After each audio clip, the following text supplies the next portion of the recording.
One of the newest additions to the JMac Customs Modular Mounting System, or the MMS, is the railed dust cover for AKM pattern firearms. Let's get into how easy it is to attach the railed dust cover to your Kalashnikov pattern firearm with the MMS handguard installed. Everything you need to install the railed dust cover is included. We have, of course, our railed dust cover, our thread locker, 3 Allen keys, 2 of which are 7/64ths, and one is going to be a 1/8. You're going to have your replacement recoil rod assembly, the lower portion of the recoil rod assembly, and your 4 screws to attach the rail dust cover to the lower mount on the MMS. As always, we want to make sure that the firearm that we are working on is clear and safe, so make sure that source of ammunition is removed and there's no ammunition inside. So to start, we're going to go ahead and remove our dust cover, recoil spring assembly, bolt, and carrier. We'll also want to flip up our gas tube lever and rear sight. Now, before we get started, you want to make sure that these screws are loosened up. If they're too tight, it's going to cause these to bend outward, and it's going to be too difficult to get them to align properly with the mounting holes on the lower mount.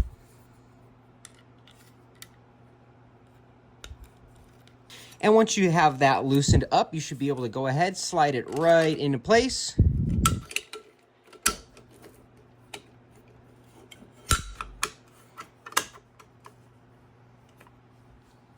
In some cases, your lower mount may not be centered properly, meaning there might not be enough space on one side or the other of your rear sight block. So you may have to loosen up that lower mount and adjust it so you have an even amount of space on both sides. In order for the AKM railed gas tube to fit your firearm, the rear sight block needs to be less than 0.89 inches in width. This will accommodate the vast majority of AKM pattern firearms. Once we have our railed dust cover in place, we can go ahead and start installing our 4 screws. Now, before we install any of the screws and apply the final torque, it's important that you degrease the hardware and you apply your thread locker. Using the 7/64ths hex wrench, I'm going to go ahead and just get these screws started. I'm not going to be applying any torque. I just want to make sure that they are all aligning properly. I'm installing these without the thread locker just for the demonstration, but again, I'd recommend degreasing and applying that thread locker prior to installing and torquing all the screws into place. Now that I have all 4 screws started, I'm gonna go ahead and tighten them up just to hand tight in a crisscross pattern, making sure that no one side is completely tightened before the other. I want these to clamp down equally on both sides of the lower mount. Now, while you're attaching the rail dust cover to the lower mount, if you notice any alignment issues, either from left to right of that rear sight block or space back here behind the rear sight block, you're going to want to use the original wrench that came with your MMS handguard, which is a 9/64ths. Loosen up the 2 screws attached to the lower mount, adjust it, and then go ahead and retorque those 2 screws. Now, when I apply the final torque, it's going to be hand tight with the long end of the wrench in a crisscross pattern. Now, as I apply the final torque with the short end, I'm going to give it an additional 1/4 turn on each one in a star pattern, and that'll be right where it needs to be. Now that we have the AKM railed gas tube attached, we can adjust the cant and the angle using the adjustment hardware right here at the front. And for that, you are going to need the 2 7/64ths hex wrenches.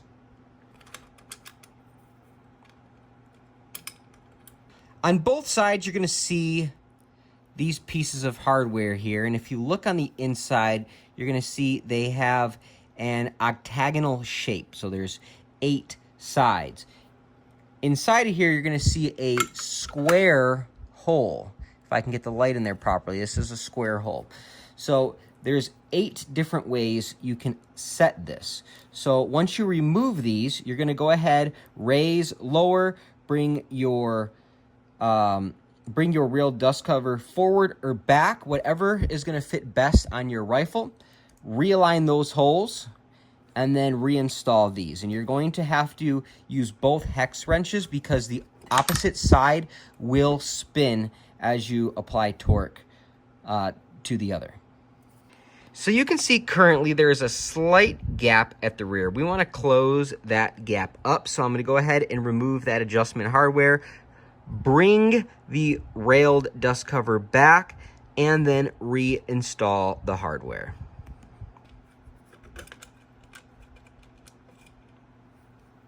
Now you're going to notice when you remove the other side that there is this bar that runs through the center. So there's a good chance that that's going to come out. Not a big deal. Just be careful when you reinstall it that you realign these washers when you're putting that back through.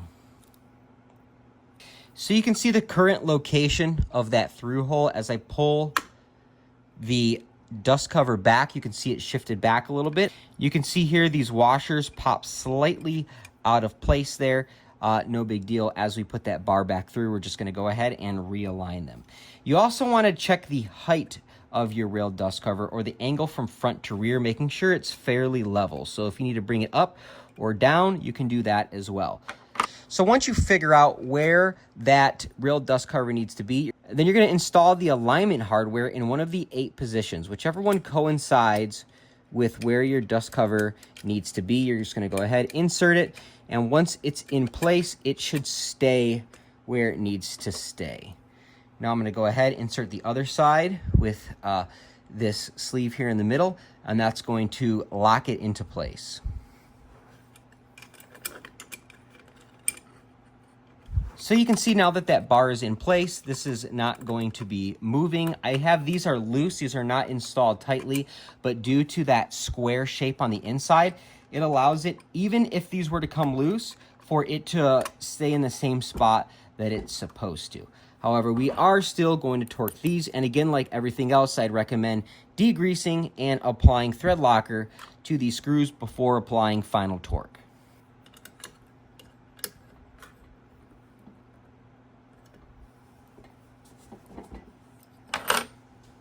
Once those are torqued up, you can go ahead and return your rear sight and your gas tube lever back to its original position. Now, if we take a look here at the rear of the rail dust cover, you'll notice that there is no longer a gap. So nice, tight fit just by adjusting that adjustment hardware there.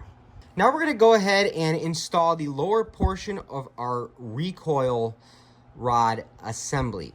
Now, you're going to notice this has a single set screw, and for that you are going to need the 1/8 inch hex wrench.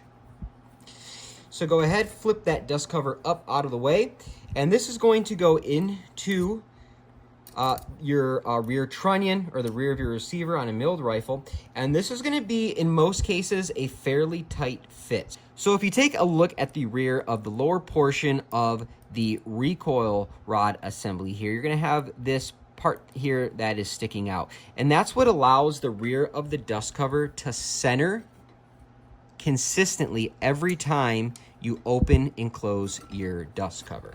So that's going to be towards the rear of the receiver.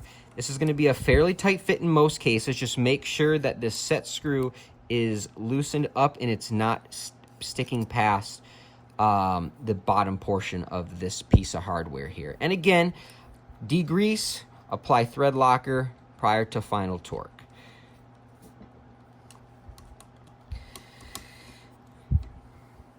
And then I'm just going to go ahead, finger tight, and about a quarter turn past that one. Actually, we're about an 1/8 turn there, and that feels torqued up pretty good. Now, in order to install the rest of our recoil rod assembly, we're gonna have to go ahead and deconstruct our factory recoil rod.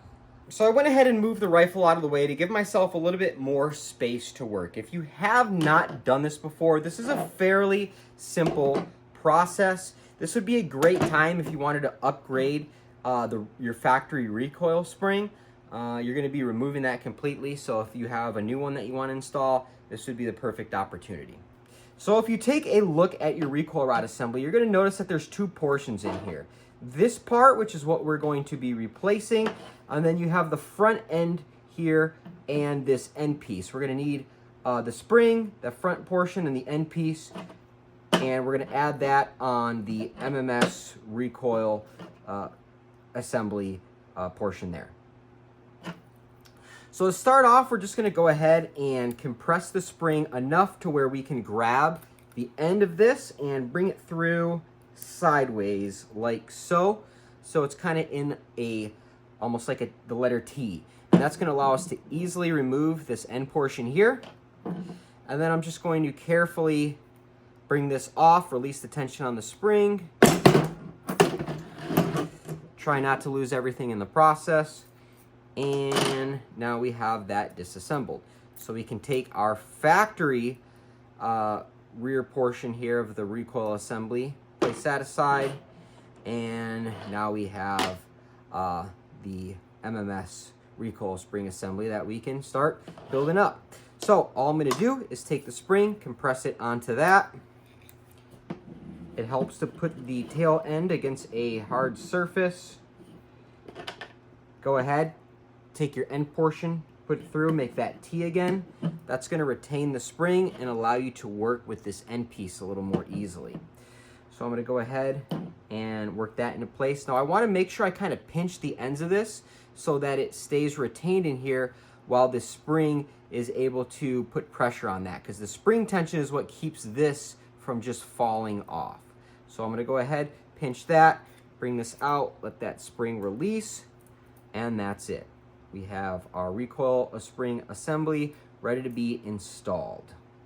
And now that our hands are all nice and dirty, we can go ahead and reinsert our bolt carrier and bolt.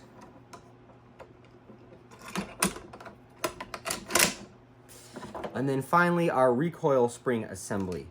So it's going to install the same as the factory recoil spring. The only difference is instead of it attaching to the trunnion, it's going to attach to the lower portion of the MMS recoil spring assembly.